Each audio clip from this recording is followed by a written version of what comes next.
All right, everyone, it's 10 o'clock, so I'm going to go ahead and get started.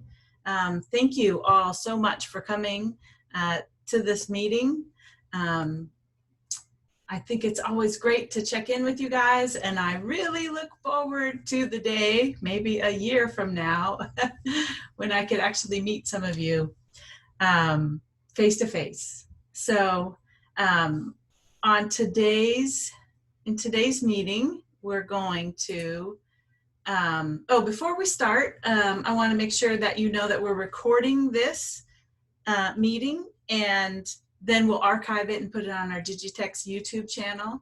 And then we're also, Caption Sync is closed captioning this. So we love that service, and we're excited that we can have it for each of our webinars and meetings. All right, so for today's meeting, here's the agenda. I'm just gonna ask people to check in and tell us who's here, figure out who's here. I have a short, tiny one question poll. Then I'm just gonna update you on what's new with QM, what's new with TxQMC, and then just mention renewal. And we'll have time for questions and answers at the end. So I would love it if people could just let me know who's on the call. As you know, I'm Ursula Pike, the system lead for the Texas Quality Matters Consortium, and I am in Austin. And if anybody else would like to unmute or put it in the chat, and let me know. I see Texas Wesleyan is here.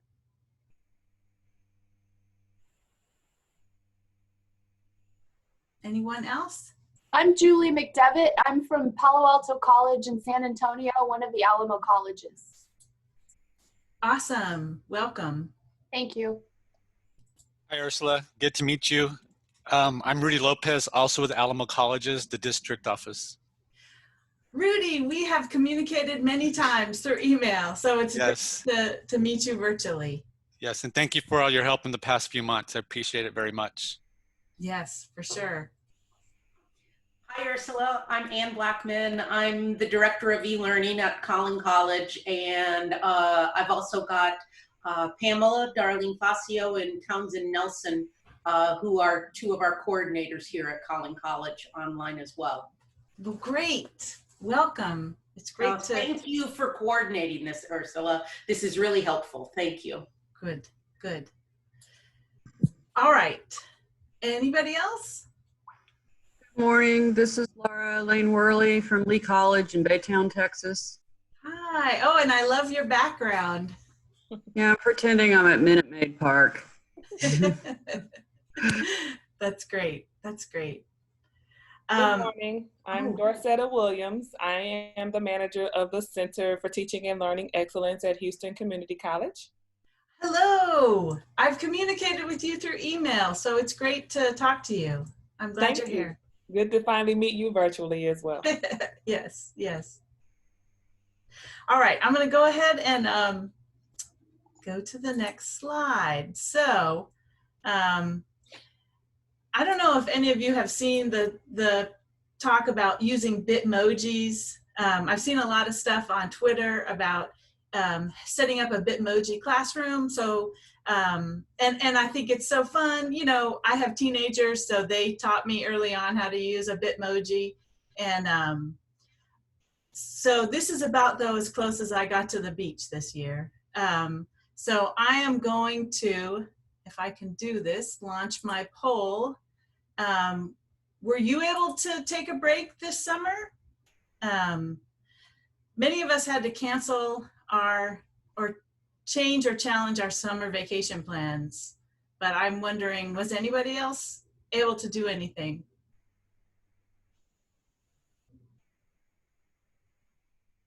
All right.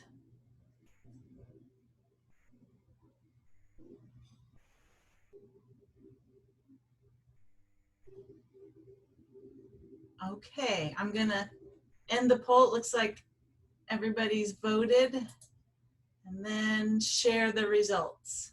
Can you see that? Yeah, it looks like most people were like me and didn't really get to, but some people got to take a vacation. That's great. And I know that there have been some safe ways to take vacations where people have been social distancing or maybe been able to be alone. So, and social distance get-togethers, yeah, I've had one or two of those. That has been really helpful to sit outside and talk to friends. So, all right, let's see. Let me go to the next slide here. All right, so I just want to update you on what's new from QM. This year, the QM Connect conference, which is at the end of October, is virtually, it's online. The price actually goes up by $50 today for registration. And I've registered. I'm gonna go. I really would have loved to interact with the folks from the QM consortiums around the country. And hopefully there'll be a chance for me to talk to some of the folks from QM Ohio and the Florida virtual system, which are also statewide QM consortiums. But I was just wondering, have any of you attended this? I mean, I know just because I've seen the information on the QM website, but have any of you attended the QM Connect conference previously, and did you find it useful? This is Laura. I attended, presented when it was in Texas this year. I guess it was this year. And we're actually presenting at this next one. Oh, great. I'll be sure to catch your session. And you've found them to be good events. Have you got a chance to talk to other people from other schools? Yes, I found, in fact, for the cost, which is really inexpensive, even when it's face-to-face, I found it to be better. At least for me, it was better than OLC. And even though I love Blackboard World, it was really better than Blackboard World. So great. And I see that Linda Reed and Sally Hughes from Blinn were saying that they've attended several times, presented, and found it to be very beneficial. So that is great. All right. And then also I just want to make sure, I'm sure you've seen the many emails about QM switching to Canvas, and that all professional development will be delivered through that. I haven't participated in a Canvas session yet, but there is a free Canvas orientation available to everyone. And I know several people have signed up and taken those. So yeah, it looks slightly different. I mean, I've looked at it, but it's basically the same as the Moodle. So let's see, let's go to the next one. Okay, so this is something I wanted to talk. I've talked to a couple of people about this, that in June and July, there were almost 500 people trained through TxQMC. And with the new virtual APP QMRs, it is becoming increasingly difficult for me to figure out who took what training with whom. And I've asked a few of the training facilitators if it would be possible that going forward, starting in October in the new year, if they could send me their training rosters, their training session rosters when it's completed, if there were people from outside their institution. And then that would make it a lot easier for me to find out who needs to be billed, who needs to be paid. Because right now it's just kind of me sleuthing around, looking at these reports, trying to pay attention to the trainings that happen, the trainings that are canceled, who registered. And so, and I know that that it might be a change, and I promise to reach out to each of the facilitators and talk to them about, you know, what it might look like. But it really just can be that basic spreadsheet that lists the person and their email address that I think you have to go to at the end of the training to indicate if they completed it or not. It doesn't have to have any more information than that, because I can look them up and find out where they, what institution they're from, and go from there. So does anybody have any concerns about this new policy?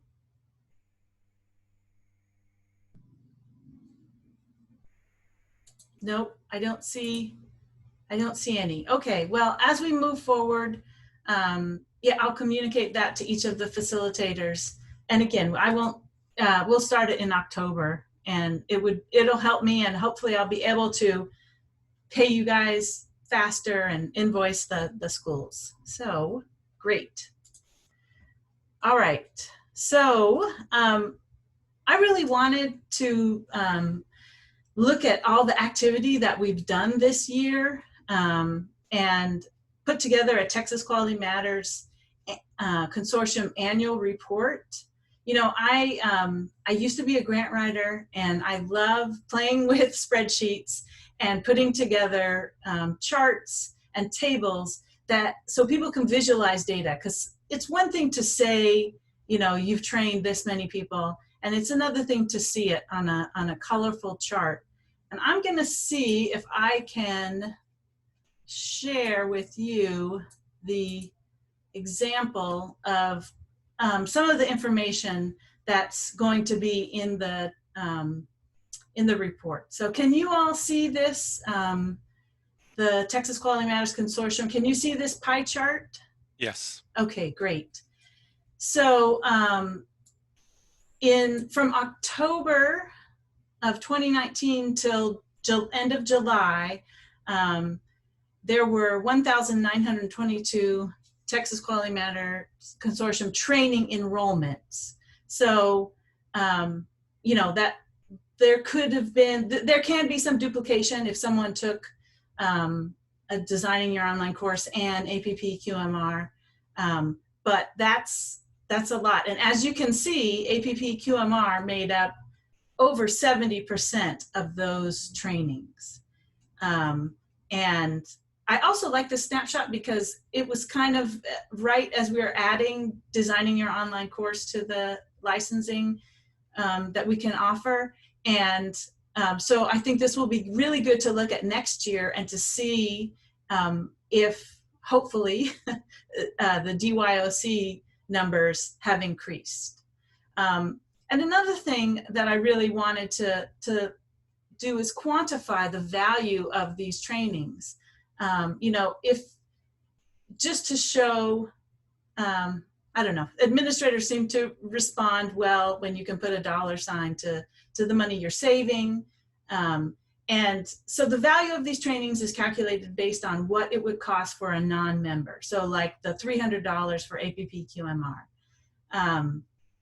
And showing that through your Texas Quality Matters Consortium membership, there was actually about $400,000 saved by the members. So again, I'm going to go back to my presentation here.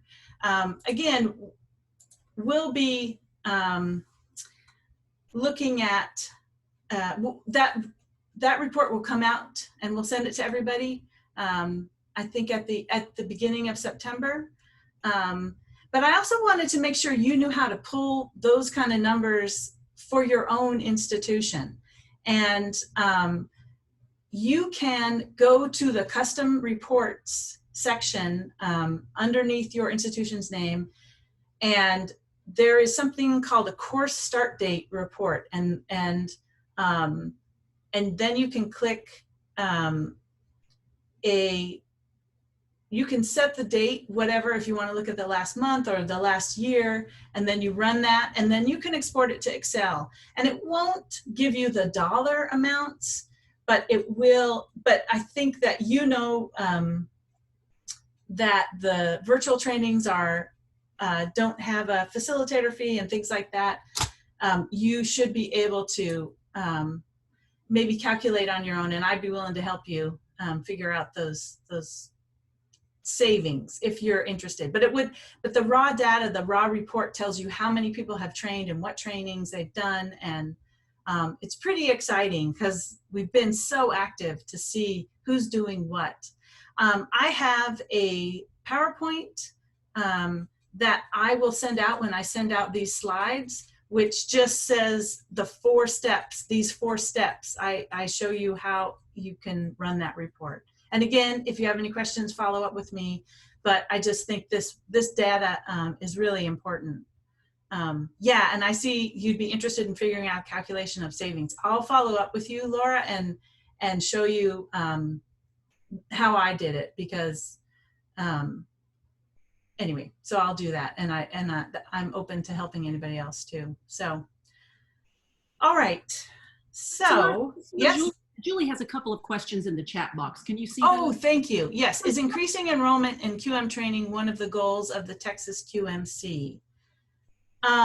Increasing enrollment in the trainings. I think that increasing enrollment in terms of the number of sessions offered, yes. What I would really love to do is if every school could have as many facilitators as possible, so that they can, for free, offer trainings, those face-to-face virtual trainings, to their faculty. And one of the things I looked at for that report is how many trainings equals the most people trained. And it looks like right about around 4 to 7. If you have like 4 to 7 trained facilitators, it's exponential, the number of faculty that get trained. So just personally, I really want to push that as much, getting as many certified facilitators. And then cost savings, yeah, it is a benefit of the membership. I really think though that these being able to participate in trainings across the consortium, the statewide trainings, is one of the biggest benefits of it. I think it isn't just the facilitators on your campus, it's people from across this. But also, you know, one thing I would really love to do in the future is, you know, this is a great network of instructional designers and faculty and instructional technologists, and you all have tons of knowledge, and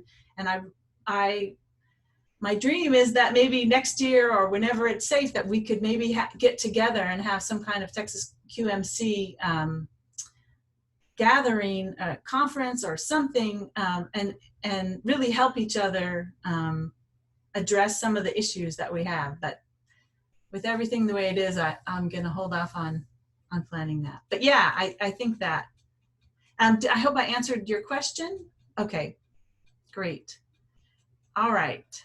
So I'm going to go to the next slide. And I feel like this is leads directly from your question. So as we were saying, Texas Quality Matters Consortium has grown. Not only the colleges, but the activity. We currently have 5,213 individual members. And 88% of those people have participated in training of some kind. And this is a consortium after all. And I would love to get more feedback from you guys. So starting in the 2020-2021 year, I'd like to establish an advisory committee made up of people who are doing the work, which is you. And I'm going to ask for not a huge commitment, I think, like once a quarter, maybe we meet in October, just kind of establish some goals. And I really wanted to make this geographically representative, demographically, and institutionally representative. So, you know, I know the Texas Association of Community Colleges breaks the state into, I think, 6 or 8 different regions. So I would want to have representatives from each of those regions. So if you're interested in this, please send me an email. And because I really think that this would be this would be very helpful for me as this consortium grows. And also just looking at best practices from other statewide consortiums. You know, the Ohio consortium has a board of 15 different institutions, representatives from institutions, 15 different institutions. So, and I think that they have been able to grow to 60 members and be really successful because of that combined effort. So, but I wanted to ask you, if there's, if this has ever been part of the Texas Quality Matters Consortium, because I've only been in this position since November, and I was just wondering, previously, has there been any kind of advisory committee for the consortium?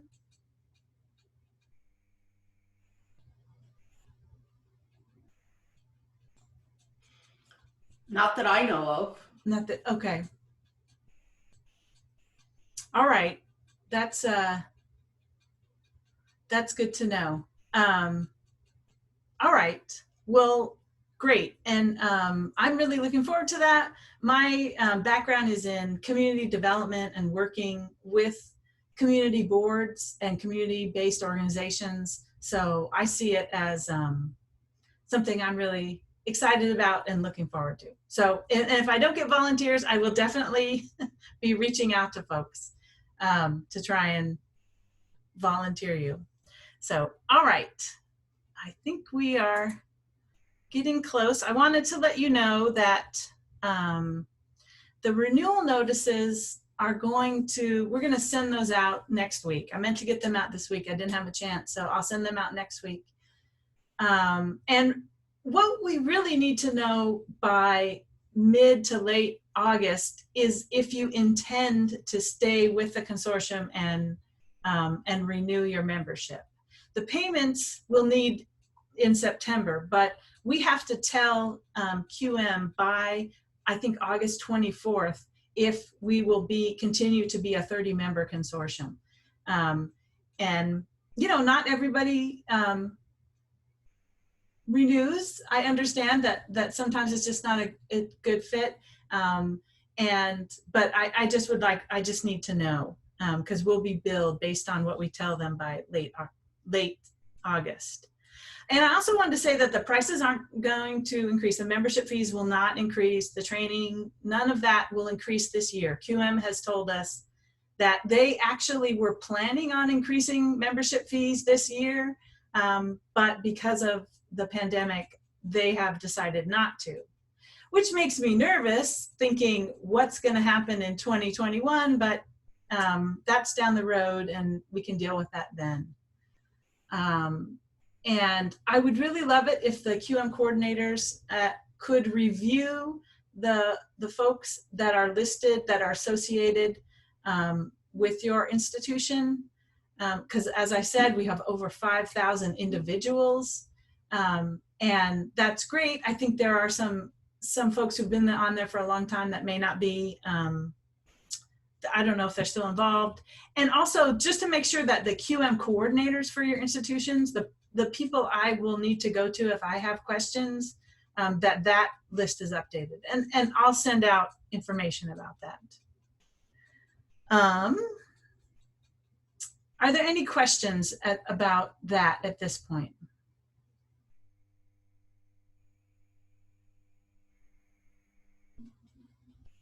Okay, great. Yeah, and if you have any later, please follow up with me. And, oh yeah? This is Sonia Gaddy from Texas Wesleyan. Hi. So when you mention updating the list, are you looking for us to remove people who have either left our university or are on the list and have not taken a class? Or what are you meaning?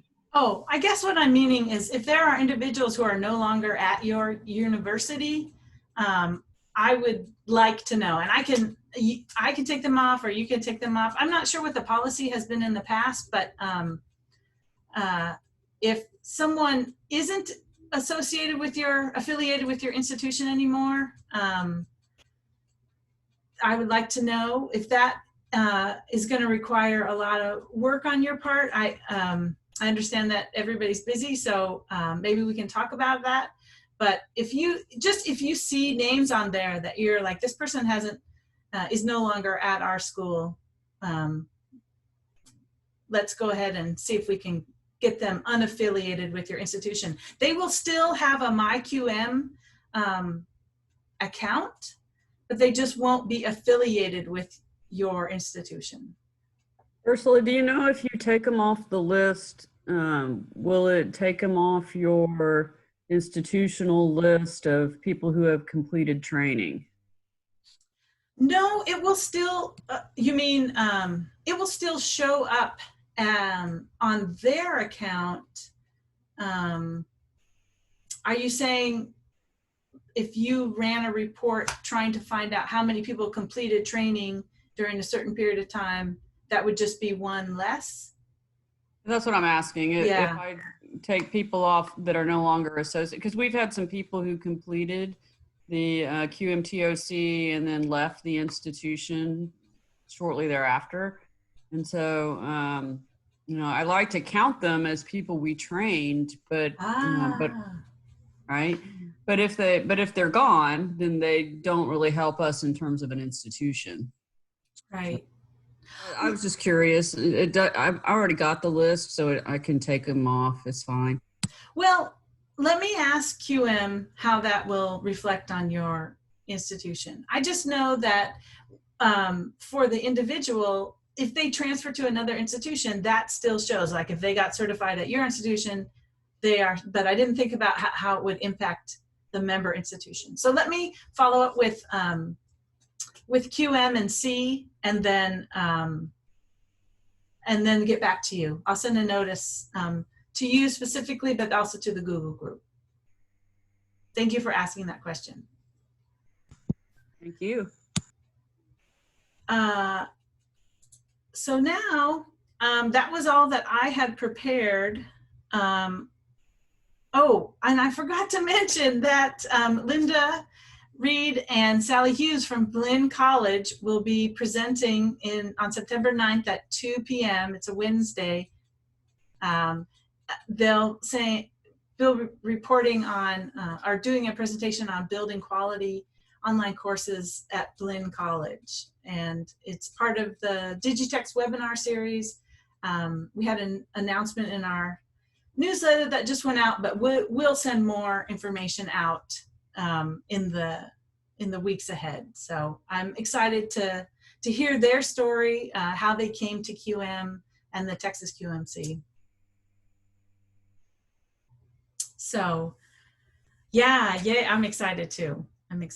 Are there any other questions related to anything at this point, either for myself or for Judith about Digitex? This is Ann Blackman. Can you clarify for me that there's, I just want to make sure in terms of online places, we're very new as you can all tell, but you know, I just put in the chat box, there's that link, but then Digitex, are they the same? Are they different? In terms of our online resources? Do you, well, I'll give an answer, but then Judith can follow up. So the Texas Quality Matters Consortium is managed by Digitex, and Digitex is focused on all the 50 community college districts, right? Community colleges in the state. But the membership of the Texas Quality Matters Consortium includes some four-year schools as well. So that's the difference. Yeah, and well said, Ursula. I think it's a great question. We're an umbrella organization, and leading the Texas Quality Matters Consortium is one of the services that we provide. We also focus on course sharing. We have a partnership with a company called Acadium, through which we facilitate course sharing at all 50 community college districts across Texas. And we also provide support for the development, adaptation, and utilization of open educational resources. And then we conduct research on a variety of aspects of digital higher education. So our broad mission is to facilitate and support digital higher education broadly conceived across Texas. Great, thank you. You're welcome.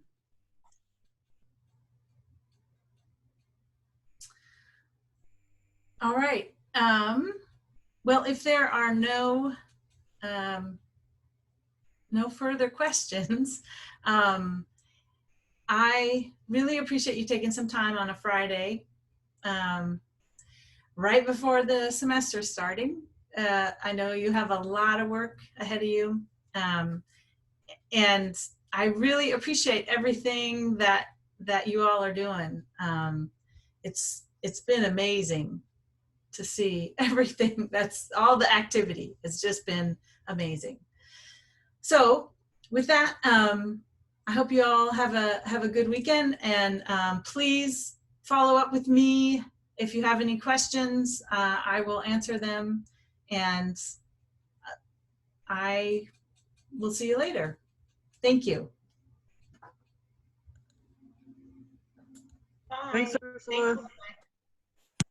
Thank you, Ursula.